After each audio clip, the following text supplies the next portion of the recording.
आज के इस वीडियो में हम इसी फंडामेंटल पार्ट 2 के बारे में डिस्कस करेंगे जिसमें हम different value of alternating quantities के बारे में समझेंगे।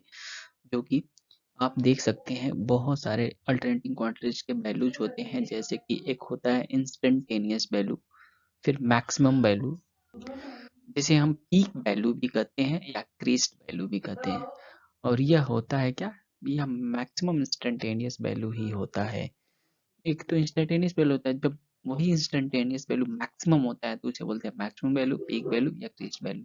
अब तीसरा हो गया है एवरेज वैल्यू और चौथा है आरएमएस वैल्यू। आरएमएस मतलब रूट मीन स्क्वायर वैल्यू। ये सब बातों को हम धीरे धीरे आगे करके समझेंगे। ये तो डिफरेंट वैल्यूज रहा। अब देखते हैं डिफरेंट फैक्टर क्या होते हैं अल्टरनेटिंग क्वांटिटीज के। तो इसमें आता है फॉर्म फैक्टर, पीक फैक्टर या क्रेस्ट फैक्टर। फॉर्म फैक्टर और पीक फैक्टर, जिसे हम यहाँ क्रेस्ट फैक्टर कर सकते हैं। इसमें मैंने एक पॉइंट नोट किया है कि किसी क्षण पर अल्टरनेटिंग क्वांटिटीज का जो मान होता है उसे हम इंस्टेंटेनियस वैल्यू कहते हैं। यानी कि अल्टरनेटिंग क्वांटिटीज का अगर किसी क्षण पे जो मान होता है उसे ही हम इंस्टेंटेनियस वैल्यू कहते हैं। मैक्सिमम वैल्यू क्या होता है? तो मैक्सिमम वैल्यू होता है कि it is maximum instantaneous value of N alternating quantities.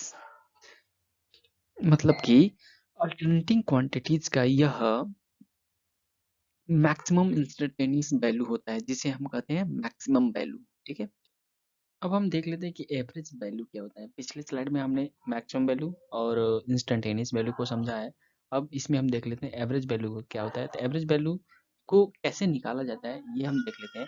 कि देखिए यहाँ पे मैंने एक एक एक रेक्टेंगुलर वेव बनाया है जिसमें आप यहाँ पे निकाला गया है। तो इसको निकालने के लिए एक छोटा सा मैंने पॉइंट लिखा है, इसको आप पढ़ेंगे तो आसानी से समझ में आ जाएगा। जैसे कि लिखे हैं किसी सिग्नल का एवरेज वैल्यू निकालने के लिए, देखिए यहाँ पे लिखा है किसी सिग्नल का एवरेज वैल्यू निकालने के लिए पहले उस सिग्नल का आवर्तकाल निकालना होगा। यानी कि इसका आवर्तकाल निकालेंगे। आवर्तकाल क्या क्या मतलब होता है कि मतलब ऐसा जो आवर्तकाल मतलब होता है कि एक वेव वेव का एक चक्कर क्या होता है, एक साइकिल क्या होता है। तो यहाँ पे देखिए यहाँ से उठा है मेरा साइकिल, फिर यहाँ गया है, फिर यहाँ हो गया, यहाँ पे आएगा, एक पे आ गया, फिर इसके बाद जीरो हो गया है, जीरो का फिर यहाँ पे उठ रहा है। यानी कि यहाँ तक एक साइकिल पूरा हो गया, क्योंकि फिर वही प्रक्रिया स्टार्ट हो रही है। यहाँ से फिर उठ गया, फिर वही प्रक्रिया यहाँ तक दो तक, फिर वही प्रक्रिया स्टार्ट हुई। यानी कि इसका आवर्तकाल क्या है, यानी कि एक एक साइकिल कब पूरा हो रहा है, दो तक। यानी कि यहाँ का जो परिमाप है दो है। ठीक है, 2 यूनिट मान लीजिए। और इसका आई में क्या परिमाप है, 2 यूनिट इसमें भी है। ठीक है, 2 यूनिट है। ठीक है, अब देख लेते हैं यहाँ पे लिखा है कि उसका आवर्तकाल निकालना होगा। तो यानी कि आवर्तकाल निकल गया दो। ठीक है, यहाँ पे लिखे हैं दो आवर्तकाल, और उस आवर्तकाल में क्षेत्रफल, और उसके बाद उस सिग्नल का क्षेत्रफल क्षेत्रफल और आवर्तकाल में भाग देने पर एवरेज वैल्यू प्राप्त होता है। मतलब कि अब इसका आवर्तकाल निकाल गया और उसके बाद से उस सिग्नल का क्षेत्रफल निकाल लेंगे। तो इसका क्षेत्रफल निकालने के लिए आपको पता है लंबाई गुणे चौड़ाई होता है एक स्क्वायर का। तो लंबाई क्या है, लंबाई है हमारा कितना, दो, चौड़ाई क्या है एक। ठीक है, 2 गुणे 1, यानी कि यहाँ पे लिखा हो 2 गुणे 1 प्लस जीरो, क्योंकि यहाँ तक कोई है नहीं, यहाँ पे कोई क्षेत्रफल नहीं है, जीरो है, तो यहाँ पे जीरो बट्टा, अब आवर्तकाल दो है, दो, यानी कि बराबर एक हो जाएगा हमारा। 2 गुणे 1 प्लस जीरो, यानी कि 2/2, यानी कि एक हो जाएगा। यानी कि एवरेज वैल्यू ऐसे आराम से निकल जाएगा। अब इस स्लाइड में हम देखते हैं कुछ इंपॉर्टेंट पॉइंट जो एवरेज वैल्यू से संबंधित है।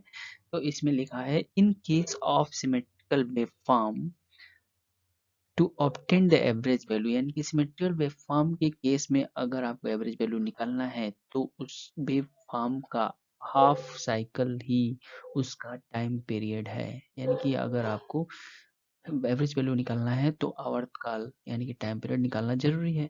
तो उसमें आपको अगर टाइम पीरियड निकालना है तो अगर सिमेट्रिकल वेवफॉर्म है, जैसे कि यहाँ पे मैंने एक सिमेट्रिकल वेवफॉर्म दिया है, तो उसका हाफ पीरियड ही उसका टाइम पीरियड होगा। टाइम पीरियड का मतलब ये होता है, बेसिक सा मतलब होता है कि उसका उसका एक क्रिया, जो ये क्रिया हो रही है वो फिर से स्टार्ट कब हो रही है, फिर से स्टार्ट कब हो रही है। यानी कि जैसे यहाँ पे जीरो से उठा है, उठे के पाई तक गया, पाई में फिर जीरो, फिर वहीं से उठ रहा है, वही वही क्रिया फिर अपना रही है।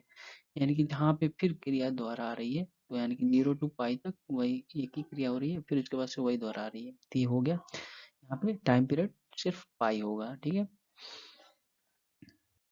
वही बोल रहा है कि अगर कोई सिमेट्रिकल वेव फॉर्म है तो उसमें हाफ टाइम पीरियड ही उस हाफ साइकिल ही उसका टाइम पीरियड होगा। यहाँ पे देख लीजिए, यहाँ पे हाफ साइकिल ही, यहाँ पे पूरा साइकिल तो 2 पाई में हो रहा है, लेकिन इसमें हाफ टाइम पीरियड ही, हाफ साइकिल ही उसका पूरा टाइम पीरियड होगा। और यहाँ पे अगर मान लीजिए कि यहाँ पे लिखा है कि if the signal is unsymmetrical या asymmetrical, full time period is considered to determine the average value. यानी कि फुल टाइम पीरियड जो होता है वो average full full full time period is determine the average value, यानी कि फुल पूरा पूरा टाइम पीरियड उसका एवरेज वैल्यू को डिटरमाइन करता है। यहाँ पे जैसे कि मैंने दिया है कि आई बराबर 10 प्लस 10 साइन ओमेगा टी, यानी कि 10 क्या है, कांस्टेंट है, ये है सिमेट्रिकल क्योंकि साइन ओमेगा टी लगा है, यानी कि ये पूरा क्या हो जाएगा, क्योंकि इसमें कांस्टेंट प्लस सिमेट्रिकल है, यानी कि दोनों लगाए, तो जब दो कांस्टेंट के साथ सिमेट्रिकल वैल्यू है तो उस पूरे पूरे समीकरण को अनसिमेट्रिकल मानेंगे। अभी इस अनसिमेट्रिकल सिग्नल को हम एवरेज वैल्यू निकालने के लिए इसका समाकलन करेंगे। समाकलन करने के लिए हम इंटीग्रेशन करेंगे, तो समाकलन करने के लिए या इंटीग्रेशन करने के लिए हम लेंगे इंटीग्रेशन 0 टू 2 पाई, क्योंकि ये अनसिमेट्रिकल है तो 2 पाई लेंगे, ठीक है। तो अनसिमेट्रिकल है तो 2 पाई लेंगे, तो 0 टू 2 पाई तक इंटीग्रेशन करेंगे आई डी थीटा बट्टे 2 पाई, यानी कि यहाँ पे हो जाएगा 10। आई ए बी बराबर 10 निकलेगा, इसको अगर आप निकालेंगे तो आई ए बी बराबर 10 निकलेगा। इसलिए मैं यहाँ पे नोट में लिखा हूँ शॉर्ट में कि ये एक यूनिवर्सल ट्रूथ है, एक प्रकार से कहा जा सकता है कि यदि कोई कांस्टेंट फंक्शन को किसी सिमेट्रिकल वैल्यू के साथ जुड़ा हो तो उसका एवरेज वैल्यू कांस्टेंट फंक्शन ही होता है, यानी कि आपको कुछ देखने की जरूरत ही नहीं है। अगर इस टाइप के अगर आपका समीकरण है तो उसका एवरेज वैल्यू निकालना हो तो डायरेक्ट आप कांस्टेंट फंक्शन ही उसका वैल्यू हो जाता है, एवरेज वैल्यू हो जाता है। ये लिखा है कि अगर कांस्टेंट फंक्शन के साथ सिमेट्रिकल वैल्यू है और उसका एवरेज वैल्यू निकालने के लिए बोला जाए, आप कांस्टेंट फंक्शन को ही एवरेज वैल्यू कंसिडर करेंगे, क्योंकि उसका मान कांस्टेंट जो होता है, कांस्टेंट मान होता है, वही आता है। हम देखते हैं कि हाफ वेव रेक्टिफायर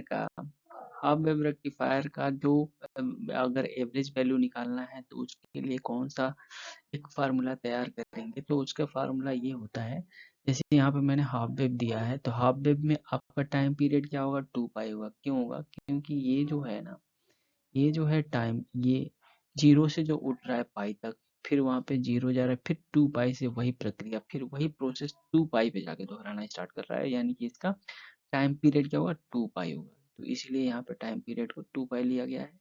फिर यहाँ पे बट्टे में फिर भी इसका भी, ये जो है इसका हम क्षेत्रफल निकाल सकते हैं इंटीग्रेशन करके।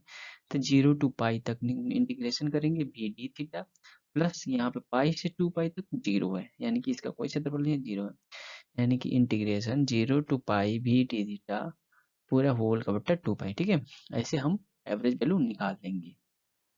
और वही अगर हम फुल वेव रेक्टिफायर का एवरेज वैल्यू निकालना है तो इसमें हमारा टाइम पीरियड क्या होगा, पाई होगा। पाई क्यों होगा, क्योंकि आपको 0 से पाई तक जा रहा है, उसके बाद फिर वही प्रक्रिया दोहरा रहा है, इसलिए यहाँ पे टाइम पीरियड पाई है, जो कि मैंने पिछले स्लाइड में समझाया था, वही फिगर यहाँ पे मैंने दिया है, ठीक है। तो इसका हो जाएगा V A B equal to, यानी कि इसका एवरेज वैल्यू हो जाएगा इंटीग्रेशन 0 टू पाई भी